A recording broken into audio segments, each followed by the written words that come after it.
How are you today? Hi, Emmy. Oh my God, I didn't see you coming. I'm fine. I guess it's only two of us here now. Yeah, I think so. It's only two of us, right? By the way, I just wondering, are you sure you're fine? Because you don't sound like it. Me? How do I sound like? Yeah, you sound like you're not fine. I could tell it because by your tone, your voice, and your expression as well. Well, I guess you've been learning about how words and their meanings work. Am I right? Oh, yeah. So it's pretty interesting, right? I've been looking into semantics and pragmatics. Semantic focus on the literal meaning of words, while pragmatics explore how context, social factors, and intention influence meaning. By the way, do you have any examples of that? Let me think for a moment. I think I've read about this before. Mm, okay, just let's imagine someone says it's cold in here. I think in semantic, it just means that someone is feeling cold, right? But in pragmatic, I think it will be depends on the situation. So, like, if the person talking is looking at the window, I think they want someone to close the window for them so it will not be cold again. Am I right? Yeah, so nice examples, by the way. I think that so the main difference between them, such as semantics deal with the meaning of the words and sentence as well, and then pragmatic focus on how language is used in a context, right? I see. It's about knowing the meaning of words and how they make sense when they are used in a sentence, right? Like, I think it's really important to make an idea in semantics that are things like the actual meaning of words, what they meant, and how they work together to create meaning when you say it. I think it's really interesting. Yeah. So I can say that before, when you say someone, it might convey different meanings depending on the situation.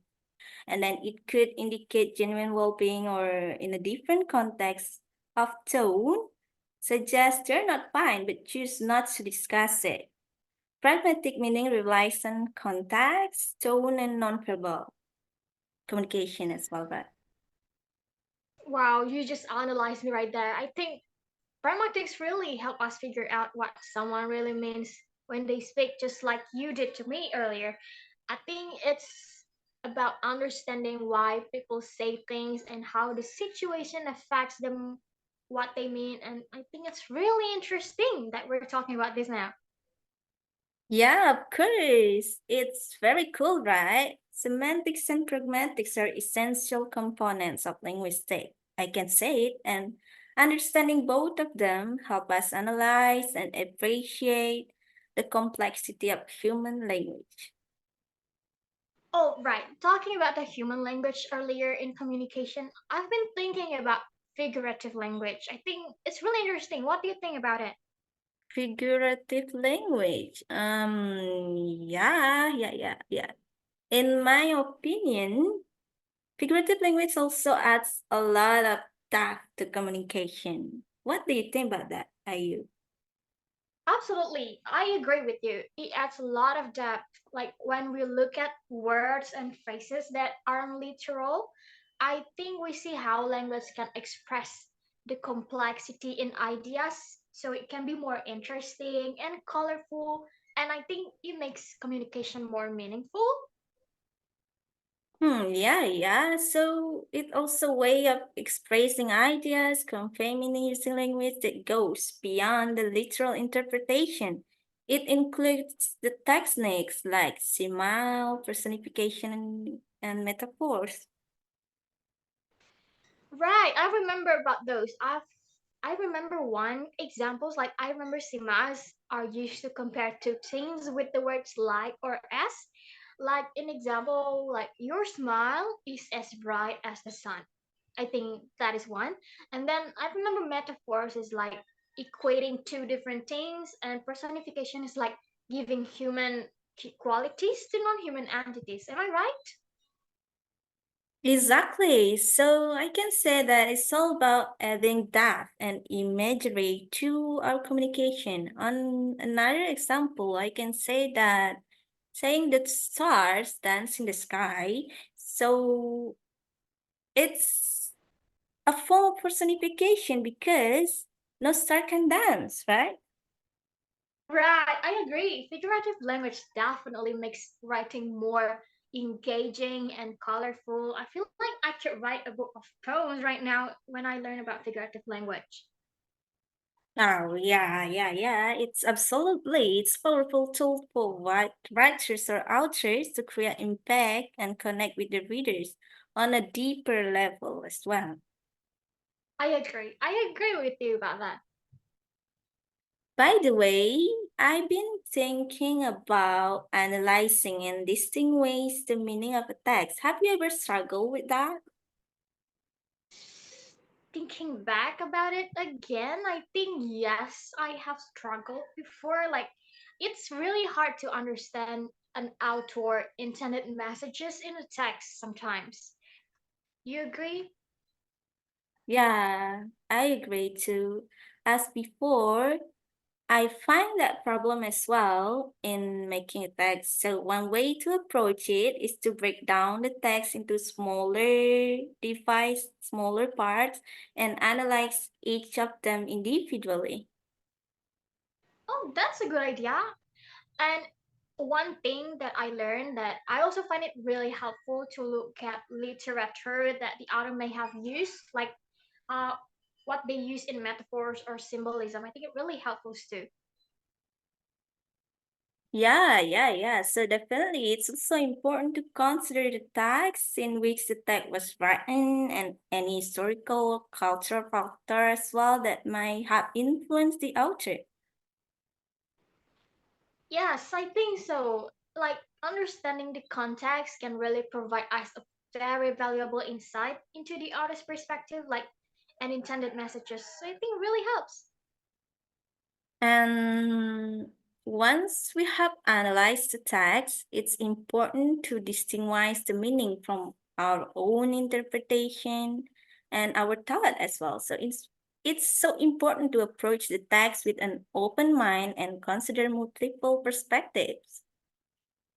Very well said. Like analyzing and distinguishing meaning can be very challenging, but with the right approach or a method, I think we can gain a really deeper meaning and understanding of the text and its message. So I've been wondering as well. On another note, I've been exploring how pragmatics link with the psychology. It's expressed how our understanding of language link in with human behavior and thoughts, right? Pragmatic considers not only what we say, but also the speaker's intention, emotion, and the social context, which is really crucial in psychology. What do you think about that, Ayu? Absolutely, I agree. Like pragmatics is the study of how people use language in context. It's not just about the word, but it's also about the social and the culture factors in that influence communication, I think. Oh, wow, that sounds interesting. So, from your thought before, how do you think it relates with the psychology? From what I understand in psychology, okay, let's have an example. Imagine there's a psychologist that having a counseling session with a patient who is experiencing a relationship issues. The psychologist will not only just analyze the patient's emotional state, but the psychologist will also check the history of the patient's attention. Yeah, I got it. It's absolutely. So I can say that psychological aspects plays a significant role in our communication, right? And understanding as well. So it's really interesting to think about how our thoughts and feelings that influence the way that we use the language. And by the way, have you heard about how pragmatics connects with human ethology as well? It will be examines how our communication and behavior have evolved over time, considering our biological and evolutionary past as well, right? So, what do you think about that? Yeah, I think I've heard about that before. I believe human ethology is like really help us to understand that our communication patterns and social behaviors have a really deep roots in our evolutionary history. It's really cool to think about how our ancestors' behavior shaped the way we communicate today. Yeah, that's makes sense. So, from what you said before, can you give some examples of pragmatic languages as well, so I can get some point of that? In human ethology, I think one example is like using sarcasm, so to convey a different meaning of literal words, especially to the people that we're not close to, we can use sarcasm. And then another example is like using different tones while when we're talking. And if we're talking about daily conversations, like imagine we're in a room with our family.